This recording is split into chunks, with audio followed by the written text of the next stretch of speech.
guys, it's me, Tess Mucha TV. Ngayon guys ay isi-share ko sa inyo paano ko gumagawa ng juice. Watermelon. 5 na slice siya. In-slice ko na siya kasi tatanggalan ko pa yan ng buto. Isang red apple at saka isang banana. Then yung milk ko, half glass of milk. Pwede mo siyang nasa sayo kung gusto mong lagay powder. Wala naman kasi akong powder, so yan na lang ilalagay ko. So tara na guys, samahan nyo ako sa aking paggawa ng juice. Tara na guys, isi-share ko sa inyo paano ako gumawa ng juice.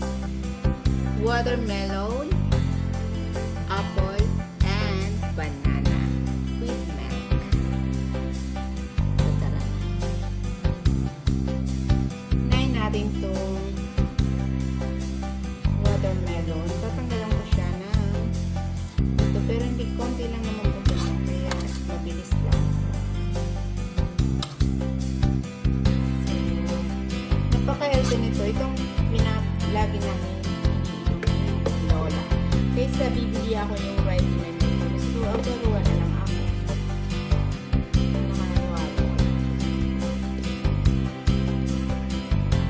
Tsaka, kaya natin ito dahil din sa atin. Maraming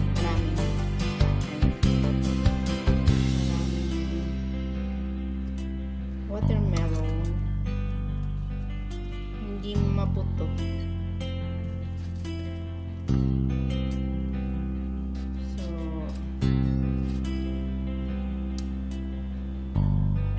Ilan lang ang buto niya.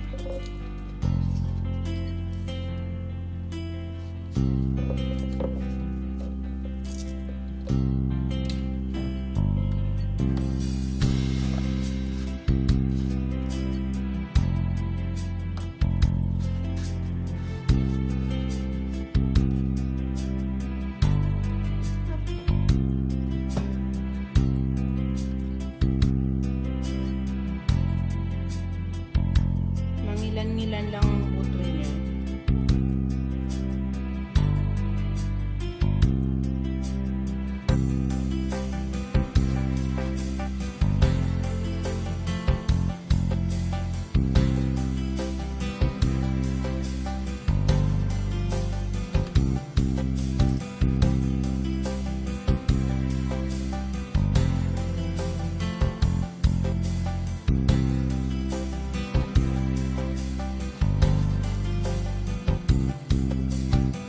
Healthy pa siya kaysa bibili tayo ng yung ready na juice.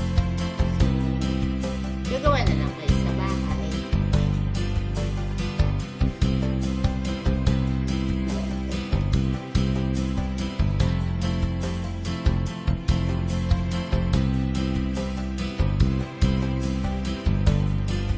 Patok ko sa budget natin kasi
pa siya. At saka pasok pa sa ating pang-araw-araw na budget.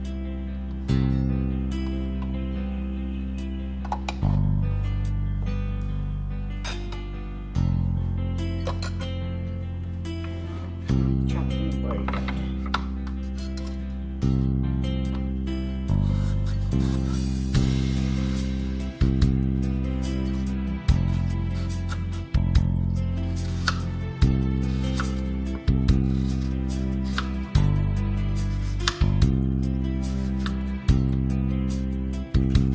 Bukas, abangan nyo yung pang-detox ko. So,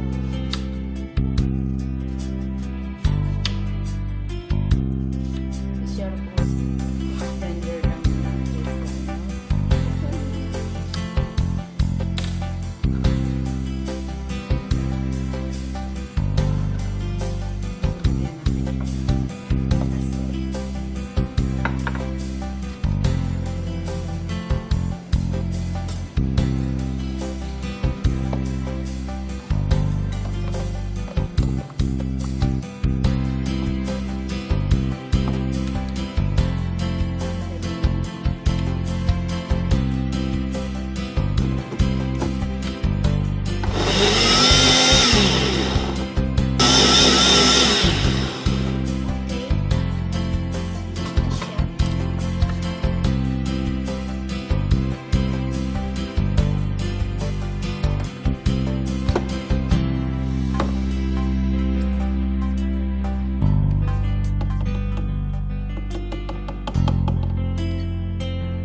paghahaluin ko siya, pero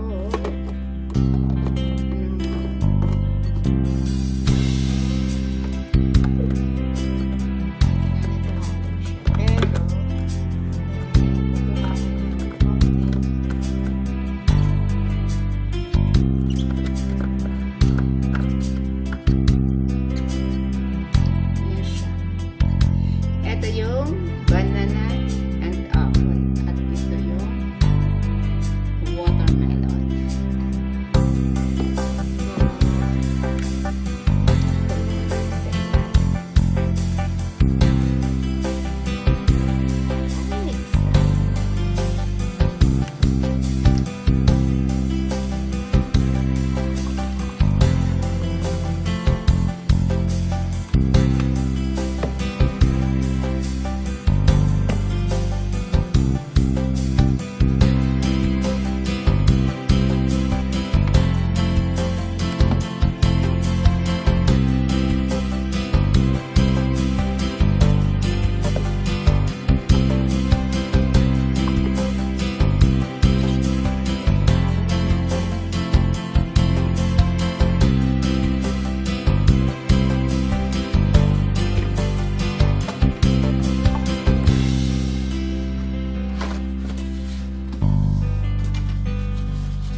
Thank you guys for watching. It's me at Smoothiejuice TV.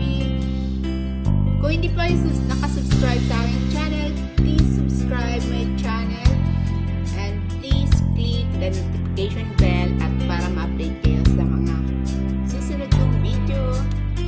Bye-bye! I love you all!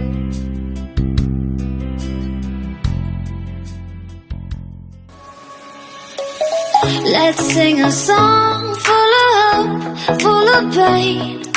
Why don't you sing along, my friend? For it's our last refrain. Forever young, ever strong, ever brave. Memories like